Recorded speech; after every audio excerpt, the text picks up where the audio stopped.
যাচ্ছি ঘুরতে সকালবেলা।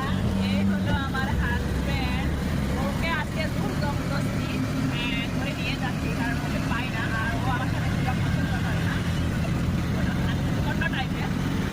আজকে বলছি আজকে ছাড়তে অস্টিক ছাড়বো না, আজকে যাচ্ছি কোথায় তাহলে আপনাদেরকে দেখাচ্ছি।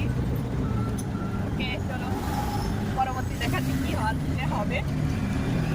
যে ফাইনালি চলে আসলাম মাছ বাজারে, কারণ আগে আমরা এখান থেকে মাছ কেনাকাটা করতাম প্রচুর।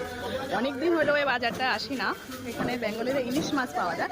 আজকে ইলিশ মাছ নেওয়ার জন্য আসছি, দেখি পাওয়া যায় কিনা। ওইদিকে চলো, আগে চলো। এই হলো এখানে, এগুলো অবাঙালিরা খায় বেশি, আর এখানে এক একটা বাঙালি আসে। বাবা অনেকে যে ইলিশ দেখি কি ইলিশ, এখানে সব বাঙালি ওরা। ইলিশ দেখো কি ইলিশ আছে এখানে,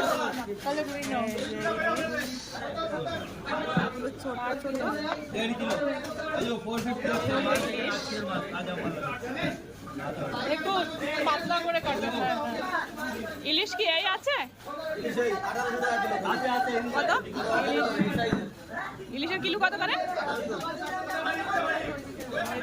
মাছ অতটা ভালো না, সাইজ ভালো না ইলিশ মাছের।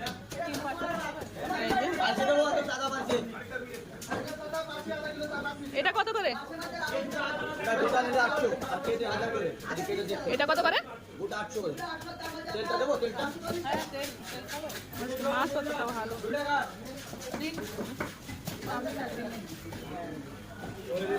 এখানে কি মাছ আছে? এখানে তো সেই মাছ। এই চিতলটা নিয়েছি, কারণ চিতল মাছের কিলো কত? 1000 টাকা না? 1000 টাকা করে। আমি আধা কিলো মাছ নিয়েছি, কারণ আমার মাছে কাটা বেশি, তো এই চিতল মাছে কাটা বেশি থেকে একটু বড় দেখি, তার জন্য নিয়েছি। আর ইলিশ মাছ তো পছন্দ হয় না, বাংলাদেশি ইলিশ 2400 টাকা কিলো বলে। আর ইলিশের সাইজও ভালো না, আজকের ইলিশ আর না একটু, তার জন্য মাছটা নিতে পারলাম না। চিংড়ি মাছ কত করে? 600 টাকা কিলো। চিংড়ি মাছের কিলো 600 টাকা। আর এগুলো দেখুন লাল লাল, তার থেকে আমাদের ওখানটাই ভালো। আর বোয়াল মাছ কত করে? বোয়াল মাছ এটা 500 আর কাটা 1000 টাকা। বোয়াল মাছ কেমন? মনটা খারাপ হয়ে গেছে, ইলিশ মাছ নিতে পারলাম না। ইলিশ মাছ আমাদের ওখানেও পাওয়া যায়, কিন্তু বাংলাদেশি ইলিশ একটা পেয়েছি, তাও সাইজ ভালো না, লম্বা একদম। 1 কিলো চিংড়ি মাছ নিয়েছি। নেই গোল পিস করো না, হ্যাঁ মাঝখানে কাটো, মিডিয়াম পিস করবে, একদম ভারী করবা না, আরেকটু পাতলা ধরো।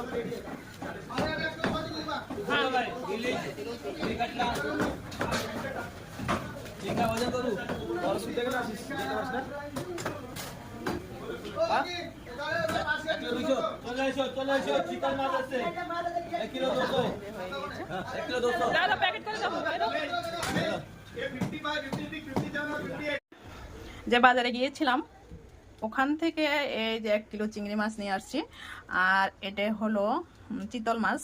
এই চিতল মাছ নিয়ে আসলাম আধা কিলো, কারণ আমার হাজব্যান্ড খায় না, ওর জন্য আধা কিলো মাছ নিয়ে আসছি। আর এখানে ও কিন্তু এই যে এই ভোলা মাছটা দেখলে ওর খুব প্রচণ্ড লোভ হয়, এগুলো নিয়ে আসছে। তখন তো দেখিয়েছিলাম, তো তখন হয়তো ভালো করে দেখানো হয়নি। এই যে বাপরে বাপ, অনেক বড় বড় আছে ভোলা মাছগুলো। হরি ঠাকুর, এই যে বড় বড় আছে ভোলা মাছগুলো অনেক। কারণ ওই বাজারে আসলে গিয়েছিলাম কিন্তু ইলিশ মাছের জন্য, আর ইলিশ মাছ তো নেওয়া হলো না। এটাতে একদম ভরা ডিম আছে। ইলিশ মাছের এত দাম, বাপরে বাপ! বাংলাদেশি ইলিশ 2400 টাকা সে কিলো, আর অতটা ভালো ছিল না। তো ফাইনালি এই বাজার হলো আজকে, মাছের বাজার, সানডে বাজার। ওকে তাহলে রাখি, মাছগুলো এগুলো কাটবো না, ওই মাছটা আমি ধুয়ে নিয়েছি। আর এগুলো খালি অল্প কাটে চিংড়ি মাছ কেটে আমার এখন আর টাইম নেই। চলেন বাই। আর আজকে আমার বাজারটা কেমন হলো জানাবেন।